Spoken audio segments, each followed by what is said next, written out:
The Queen has played a pivotal role in preparing Prince William to become king one day. However, there was a time when the Queen lamented how little she saw her grandson. This is the great sadness the Queen felt about her relationship with William revealed. Queen Elizabeth II and Prince William have a very special relationship. The monarch has carefully tutored her grandson in the art of kingship since he was a teenager. However, during Prince William's younger years he and his grandmother were not so close, something that caused the monarch great sadness, a royal biographer has claimed.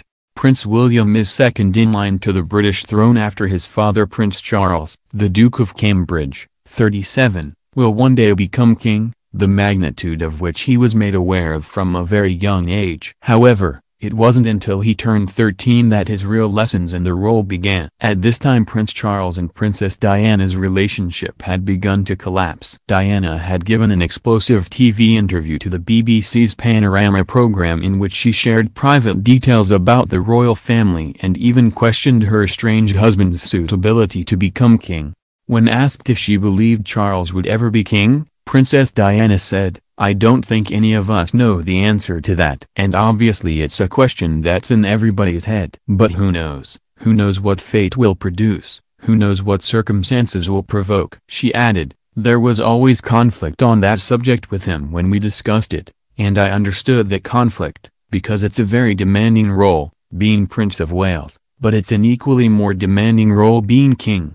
And being Prince of Wales produces more freedom now. And being king would be a little bit more suffocating. And because I know the character I would think that the top job, as I call it, would bring enormous limitations to him, and I don't know whether he could adapt to that." But when asked if the title should be passed directly to Prince William, Diana said, "Well, then you have to see that William's very young at the moment, so do you want a burden like that to be put on his shoulders at such an age? So I can't answer that question." The interview prompted fears among courtiers that William's mother may not be providing him with the kind of guidance he needed as heir to the throne.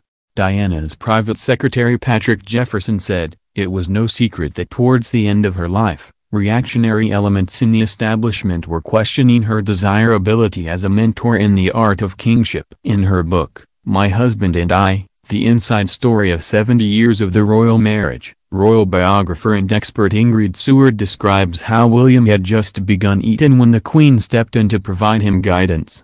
Ingrid Seward wrote, "The one person who could help, who had to help, was the Queen. She knew only too well what pressures William was facing. She told her advisers she feared he might crack up like his mother had." According to M. Seward, William then began meeting the Queen regularly for lunch. She wrote, "He started joining the Queen and the Duke of Edinburgh for lunch. Afterwards Prince Philip would leave the Queen and her grandson together in the oak drawing room overlooking the quadrangle. These allowed William and the Queen to speak freely in a way that they never had been able to previously." M. Seward claimed ahead of Princess Diana's separation from Charles the Queen had been saddened by how little she saw Prince William. M. Seward wrote, "They talked in a way they never could have done before. One of her great sadnesses was that, until the separation, she had hardly seen him. Now, at last, she was able to do so on a regular basis and form a proper relationship." In this quiet intimacy, the Queen was able to impress upon William that the institution of the monarchy was something to be upheld and respected, and worth preserving. Prince William and the Queen appear to remain close to this day, and the monarch has even begun to prepare William's wife Kate, Duchess Cambridge, for the role of Queen Consort.